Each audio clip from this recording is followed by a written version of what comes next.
Olá, gente. Bom estar com vocês novamente. Esse é o quarto momento da nossa aula sobre conhecimento, né? Discussão filosófica sobre o conhecimento nessa semana 3. Esse é o nosso último momento. Eu terminei a última aula, né? Depois de tratar, no primeiro momento, sobre a filosofia do conhecimento, no segundo momento, sobre tipos e possibilidades de conhecimento, e na última aula, sobre a variedade de conhecimentos disponíveis e a relação entre eles. Nessa última aula, eu gostaria de falar um pouco mais com vocês sobre o que a gente pode chamar sobre o estatuto da certeza, né? Quer dizer, por que a certeza vai ser um elemento tão importante para a gente na nossa relação com a realidade? Como eu já apontei, né? Por que a gente quer conhecer? Por que a gente existe, né, uma curiosidade inerente ao ser humano, né? Parece que a gente vai ver isso na criança na fase dos porquês, né? A criança tem sede, tem uma vontade, tem uma ansiedade em relação a ter domínio do conhecimento, de algum conhecimento, né, das coisas mais banais às mais complexas, né? É muito difícil quando uma criança pergunta para a gente, por exemplo, sobre a morte, né? Isso é muito difícil porque mostra as nossas limitações de compreensão do fenômeno e inserir a criança, né, no mundo novo, como a Hannah Arendt nos sugere no texto que a gente viu. Então, como fazer essa inserção? Isso é muito difícil, né? E a gente busca, talvez a certeza nos faça tão bem em função disso, né, ela diminui as nossas inseguranças, as nossas tensões, mas por um outro lado, né, a possibilidade que nós estejamos errados também ela é muito incômoda, né, ela é muito incômoda na medida em que tira um bocado das nossas seguranças.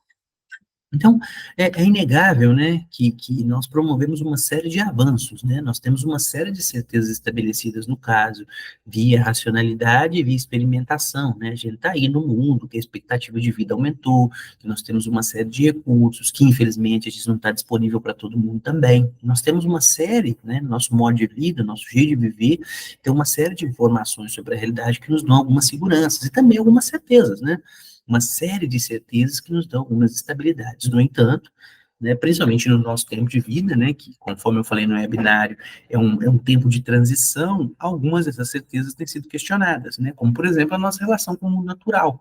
Né, uma certeza bastante comum no século XX, por exemplo, é que nós poderíamos explorar a natureza, né, para transformar isso em riqueza e para melhorar as nossas condições de existência.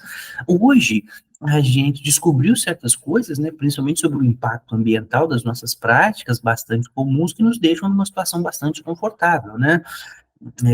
Vamos pôr, por exemplo, a pandemia. A pandemia é um efeito colateral desse modo de vida, né? Que quanto mais a gente mexe, quanto mais a gente fuça, quanto mais a gente espreme a natureza para que ela nos produza lucro, mais efeitos colaterais vão acontecer.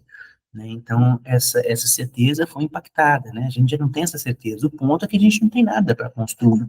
A gente já não tem uma receita pronta sobre como lidar com a natureza para que não produza tanto impacto ambiental, né? Por isso que a gente está numa revisão dessas certezas, né? Então, o nosso tempo é um tempo de algumas discussões que às vezes podem incomodar, né? Sobre os modelos de felicidade, os modelos de relacionamento, os modelos de afeto, né? Tudo isso vai produzir mudanças, né? Sobre como produzir a vida, sobre o que traz satisfação ou não.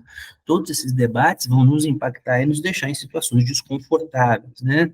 Então, mais do que nunca, o nosso mundo, principalmente no âmbito educacional, é um mundo que é muito convidativo à reflexão, né? Por mais que isso não pareça ser tão valorizado, né? A gente gosta muito de ter certezas, afinal de contas, isso é fundamental no mundo em transição, né? Talvez esse estímulo reflexivo próprio da filosofia nunca tenha sido tão necessário, né? Vamos pensar aqui no nosso âmbito, que é o trabalho com a formação de educadores, né? A gente nunca precisou tanto de outras práticas educacionais, a gente nunca precisou pensar tanto nos modos de transmissão de conhecimento, porque agora nós temos um grande cérebro artificial, que é a internet, que oferece as informações, mas não oferece da melhor maneira, né? Não oferece de um modo adequado e humanizado. Ah, José, mas talvez um dia ofereça. Bom, a gente não sabe, né? Parece que o elemento humano ainda é decisivo em algumas práticas, né? E é muito difícil pensar cenários em que o contato humano, né, a aproximação humana não seja necessária. A gente pode pensar no mundo da educação infantil, por exemplo, ou da educação especial, né? Como promover esse tipo de educação, esse tipo de formação humana, sem o contato entre humanos, né? A pandemia deu exemplo disso, que foi a tentativa de construir isso à distância, no âmbito infantil, e não deu tão certo, né? Então, a gente está num momento nessa era de transição, né, minha gente, em que ela é convidativa para reflexões, né, para outras, para tentativa de construção de outras visões, para intercâmbios, né. A gente tem um grande filósofo brasileiro chamado Ailton Krenak, né, que é descendente de indígenas, que faz perguntas bastante interessantes em relação ao que a gente faz com o conhecimento que a gente tem, né. A gente domina a natureza, controla a natureza, mas a que custo? Né? Quais são os efeitos colaterais desse mundo em que produz desertos externos, né? Quer dizer, tudo que a gente precisa, tudo que a gente quer, e desertos internos, né? Quer dizer, a gente fica tão ansioso para ter, para conquistar, para dominar, que a gente sofre, né?